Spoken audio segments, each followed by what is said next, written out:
اکثر لوگ نماز کیوں نہیں پڑھتے؟ یہ جو بات بتانے لگا ہوں اس پر ذرا غور کیجیے گا۔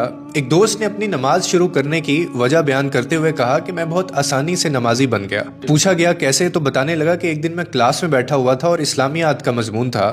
استاد آئے اور سوال کیا کہ آپ کے خیال میں لوگ نماز کیوں نہیں پڑھتے؟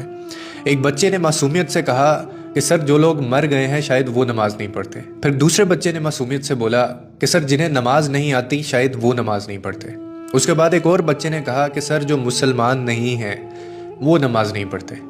پھر ایک اور طالب علم اٹھا اور کہنے لگا کہ جو لوگ اللہ سے نہیں ڈرتے سر وہ نماز نہیں پڑھتے۔ وہ کہنے لگا میں یہ سب سن رہا تھا کہ اچانک میرے دل میں ایک سوال اٹھا اور میں نے خود سے کہا کہ میں تو زندہ بھی ہوں، مجھے نماز بھی آتی ہے اور میں مسلمان بھی ہوں اور میں اپنے رب سے ڈرتا بھی ہوں، پھر میں کیوں نماز نہیں پڑھتا؟ کہنے لگا میں خود ہی اپنے سامنے کھڑا ہو گیا کیونکہ میرے پاس کوئی جواب نہیں تھا اور مجھے خود سے گھن آ رہی تھی، اور پھر میں نے خود سے ایک سوال کیا کہ اگر قبر کی پہلی رات مجھ سے پوچھا گیا کہ تم تو زندہ بھی تھے، تمہیں نماز بھی آتی تھی، تم مسلمان بھی تھے، تم اللہ سے ڈرتے بھی تھے، تو پھر تم نماز کیوں نہیں پڑھتے تھے؟ اس کے بعد پھر میں کیا جواب دوں گا؟ اس نے مزید کہا کہ یہ وہ لمحہ تھا جس نے مجھے ہلا دیا کہ ہم اکثر سمجھتے ہیں کہ ہمارے پاس وقت ہے، ہم بعد میں شروع کر لیں گے، ہم بڑھاپے میں پڑھ لیں گے اور ابھی ہماری زندگی باقی ہے، مگر حقیقت یہ ہے کہ موت کسی وقت کا اعلان نہیں کرتی۔ اگر آپ نماز نہیں پڑھتے تو آپ اندر سے خالی ہو چکے ہیں۔